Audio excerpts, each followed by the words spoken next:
और मेरी दोस्त कविता आप सबके समक्ष एक कहानी लेकर प्रस्तुत हुए हैं जिसका नाम है तुम्हें गुस्सा आ रहा है। बेचारा रामू नौकरी की तलाश में भटक रहा था। उसे एक सेठ मिला जो बहुत ही ज्यादा कंजूस और चालाक था। उस सेठ ने उससे कहा कि मैं तुम्हें नौकरी में तो रख लूंगा, पर गर्मी के पहले दिन जब मुर्गी बांध देगी तब तक तुम मेरे यहाँ काम करोगे और मेरी कुछ शर्तें भी हैं कि अगर मैं तुम्हें 50 मोहरे दूंगा, लेकिन अगर तुम्हें गुस्सा आया तो तुम मेरे यहाँ 2 साल तक मुफ्त में काम करोगे। रामू ने भी हाँ में हाँ भर ही दी। सेठ ने फिर अगले दिन से सेठ ने बोला कि जब तक अंधेरा नहीं हो जाता तब तक तुम वापस नहीं आओगे। बेचारा रामू काम करके अंधेरा होते ही आ गया, पर सेठ ने कहा अभी दिन का उजाला तो चला गया, पर अभी चांद की रोशनी तो बाकी है। बेचारा रामू उदास होके खेत की तरफ बढ़ा और बोला, यहाँ सेठ कितना पागल है, यहाँ तो रात में भी काम करवा रहा है। पर सेठ तो झाड़ियों के पीछे से सब कुछ देख रहा था। उसने बोला अब तो तुम्हें गुस्सा आ गया, अब 2 साल के लिए तुम मेरे यहाँ मुफ्त में काम करोगे।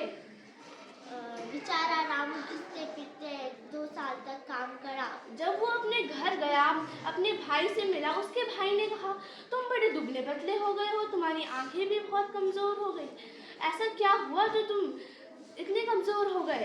रामू ने उस लालची सेठ की पूरी बात बताई और फिर रामू का छोटा भाई बोला, मैं देखता हूँ उस सेठ को, तुम आराम करो।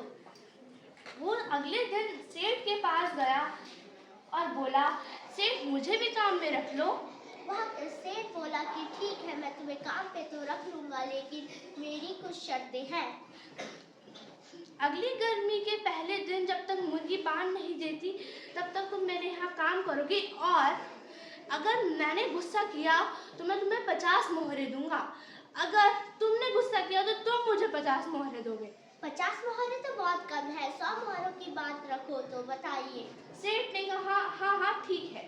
अगले दिन से रामू का छोटा भाई मस्त सो रहा था, तभी सेठ आया और बोला, सूरज उग चुका है, सिर पे आ चुका है, तुम्हारा सूरज सिर पे आ चुका है, सुबह के 9 बज रहे हैं, तुम अभी तक सो रहे हो। अरे सूरज मेरे बिना सर पे कैसे आया, और लगता है आपको गुस्सा आ रहा है। नहीं मुझे तो गुस्सा नहीं आ रहा, और काम इतना सारा पड़ा है, काम तुम्हारा इंतजार कर रहा है। काम? मैं तो उसका इंतजार नहीं कर रहा हूँ, काम मेरा इंतजार क्यों कर रहा है। फालतू बातें बंद करो और काम में जाओ। लगता है आपको गुस्सा आ रहा है। नहीं जी, मुझे गुस्सा नहीं आ रहा। हाँ तो पहले मैं पेट पूजा करूंगा, उसी के बाद काम पूजा करूंगा। ऐसे तो शाम हो जाएगी, तुम कब काम करोगे। कोई नहीं, कल से शुरू करते हैं। और रामू का छोटा भाई कोई अच्छा सा मुलायम सा बेड वहाँ जाके लेट के गया। तब तक उस सेठ ने उसे देख लिया। सेठ आ गया और बोला, ये तो मेरा बिस्तर है, तुम इधर क्यों सोए हो भला। अरे लगता है आपको गुस्सा आ रहा है। नहीं मुझे गुस्सा नहीं आ रहा। वो सेठ उससे इतना परेशान हो गया था, उसने सोचा अब तो गर्मियाँ आने ही वाली है।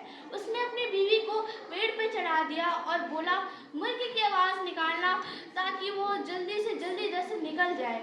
कुकड़ुकू कुकड़ुकू। उसने जैसे ही आवाज़ सुनी वो उठ खड़ा हुआ और बोला, अरे क्या मुर्गी सुबह सुबह उठ गई, अभी तो सुबह के 9 ही बजे हैं। वहाँ रामू का छोटा भाई घर के अंदर गया और वहाँ से एक बंदूक लेकर आया और पेड़ की तरफ तान के खड़ा हो गया जहाँ से मुर्गी की आवाज़ आ रही थी।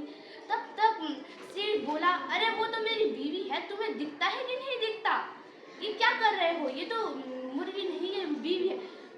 तुम्हें किसने कहा था कि अपनी बीवी को पेट पे बिठाओ।